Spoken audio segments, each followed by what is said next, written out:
कर्नाटक की सियासत में इन दिनों भूचाल आ चुका है। सिद्धारमैया और शिव कुमार में ये कैसी लड़ाई है जो सीएम बदलने तक की बात आ गई है। रणदीप सुरजेवाला को बेंगलुरु भेजा गया है। सब कुछ बताएंगे आपको इस वीडियो में। नमस्कार, आप देख रहे हैं न्यूज 18 का डिजिटल प्लेटफॉर्म और मैं हूं आपके साथ श्रुति श्रीवास्तव। कर्नाटक कांग्रेस में अंदरूनी कलह अब खुलकर सामने आ गई है। मुख्यमंत्री सिद्धारमैया और उप मुख्यमंत्री डीके शिव कुमार के बीच चल रही राजनीतिक खींचतान अब राज्य में नेतृत्व परिवर्तन का अटकलों तक पहुंच गई है। बीते कुछ दिनों में कांग्रेस आलाकमान ने हालात को संभालने के लिए सक्रियता दिखाई है और पार्टी के महासचिव रणदीप सुरजेवाला को बेंगलुरु भेजा गया है, जो विधायकों और नेताओं से मुलाकात कर फीडबैक ले रहे हैं। यह दौरा इसलिए अहम माना जा रहा है क्योंकि इसे न केवल संगठनात्मक समीक्षा के रूप में देखा जा रहा है, बल्कि इसे संभावित नेतृत्व परिवर्तन या कैबिनेट में फेरबदल से भी जोड़ा जा रहा है। दरअसल शिव कुमार खेमे का दावा है कि 2023 में कांग्रेस सरकार बनने के समय यह सहमति बनी थी कि दोनों नेता ढाई साल के लिए मुख्यमंत्री पद साझा करेंगे। इसके मुताबिक अक्टूबर 2025 तक सिद्धारमैया मुख्यमंत्री रहेंगे और उसके बाद डीके शिव कुमार की बारी आएगी। हालांकि सिद्धारमैया गुट इस तरह के किसी भी समझौते से साफ इनकार करता है और इसे कोरी कल्पना बता रहा है। शिव कुमार खेमे को यह उम्मीद है कि 2 साल पूरे होने के बाद अब सीएम की कुर्सी ट्रांसफर होगी, लेकिन सिद्धारमैया समर्थक इस बात पर जोर दे रहे हैं कि पार्टी में कोई आधिकारिक टर्म शेयरिंग एग्रीमेंट नहीं हुआ था। उनके मुताबिक सिद्धारमैया ही कांग्रेस के एकमात्र प्रभावशाली ओबीसी नेता हैं और ऐसे नेता को बीच में सीएम पोस्ट से हटाना पार्टी के लिए सामाजिक और राजनीतिक रूप से नुकसानदेह होगा।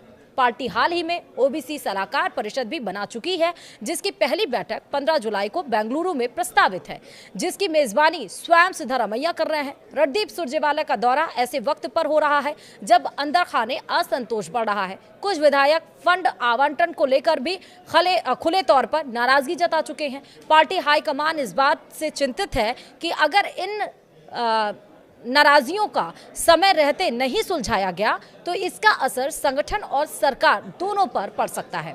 इधर पार्टी अध्यक्ष मल्लिकार्जुन खड़गे ने हालांकि सीधे तौर पर कोई बदलाव की घोषणा नहीं की है, लेकिन उन्होंने जो बयान दिया है वो कई तरह की अटकलों को जन्म दे गया। उन्होंने सोमवार को कहा, यह फैसला हाईकमान के हाथ में है। किसी को नहीं पता कि हाईकमान के दिमाग में क्या चल रहा है, लेकिन बिना वजह कोई विवाद नहीं खड़ा किया जाना चाहिए। खड़गे के इस बयान को दोनों खेमे अपने अपने तरीके से देख रहे हैं। शिव कुमार समर्थक इसे संभावनाओं का संकेत मान रहे हैं, तो वहीं सिद्धारमैया खेमे को इसमें कोई बदलाव की ठोस बात नजर नहीं आती।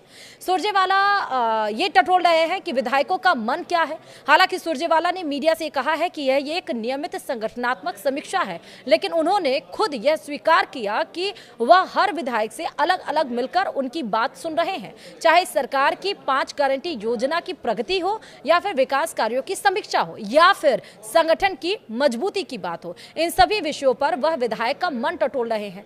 इन मुलाकातों का पार्टी के भीतर संभावित फेरबदल की जमीनी तैयार करने के रूप में भी देखा जा रहा है। इन अटकलों को और हवा तब मिली जब सिद्धारमैया के करीबी माने जाने वाले सहकारिता मंत्री केएन राजाना ने भी कहा कि सितंबर के बाद राजनीतिक रूप से क्रांतिकारी घटनाएं हो सकती हैं। उन्होंने यह भी कहा कि लोक निर्माण मंत्री सतीश जारकीहोली को प्रदेश कांग्रेस अध्यक्ष बनाया जा सकता है। यदि ऐसा हुआ तो इसका सीधा मतलब शिव कुमार को राज्य अध्यक्ष पद से हटाना होगा, जिससे उनके राजनीतिक प्रभाव पर सीधा चोट पहुंचेगा। कर्नाटक कांग्रेस इस वक्त 2 स्पष्ट गुटों में बटी हुई है। एक जो सिद्धारमैया को मुख्यमंत्री बनाए रखने के पक्ष में है और दूसरा जो शिव कुमार को मौका दिए जाने की मांग कर रहा है।